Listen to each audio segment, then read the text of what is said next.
The Formula One world has been thrown into turmoil after the Qatar Grand Prix. But it's not about what happened on the track, it's about what was said after. Red Bull has been forced to issue a public apology for online abuse, directed at Mercedes driver Kimi Antonelli. This all started because of some highly controversial comments from the key Red Bull team members. So, what exactly went down? Let's rewind to the dramatic final laps in Qatar.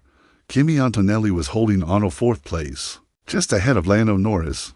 On the penultimate lap, Antonelli made a mistake, running wide and allowing Norris to sweep past and claim fourth.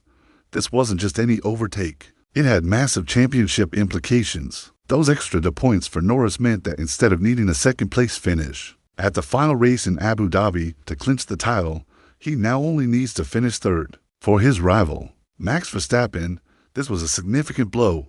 Immediately after Verstappen crossed the line to win the race, the drama began to unfold over the team radio. His race engineer, Giampiero Lambiase, was heard saying, "I am not sure what happened to Antonelli there. It looked like he just pulled over and let Lando through."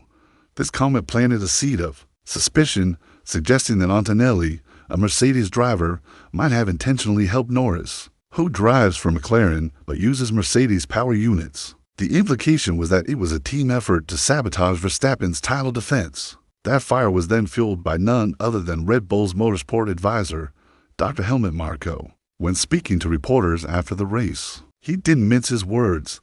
Marko stated it was so obvious that Norris was waved through by Antonelli. These two comments, coming from such influential figures within the Red Bull camp, created a storm. They publicly questioned the integrity of another driver and, by extension, the Mercedes team. The backlash was swift and severe.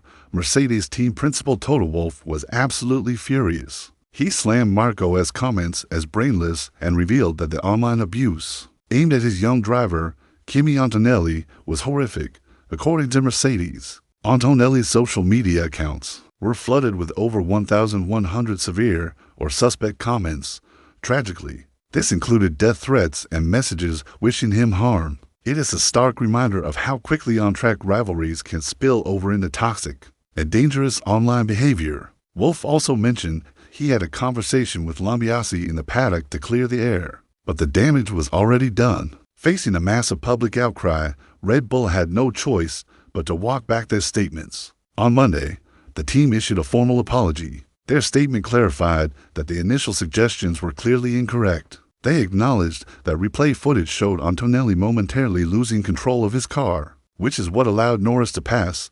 The key line from their statement read, "We sincerely regret that this has led to Kimi receiving online abuse." While the apology was necessary, for many, it felt like too little, too late. The accusations had already incited a wave of hatred toward a driver who had simply made a small error. Under immense pressure, this entire incident raises serious questions about the responsibility of teams and their key personnel. Words have power, and in the high-stakes, emotionally charged world of Formula One, unsubstantiated claims can have real-world consequences for the drivers who put their lives on the line. Every race weekend, the online abuse directed at Antonelli is a sad reflection of a darker side of sports fandom, and it highlights the need for greater accountability from everyone involved in the sport.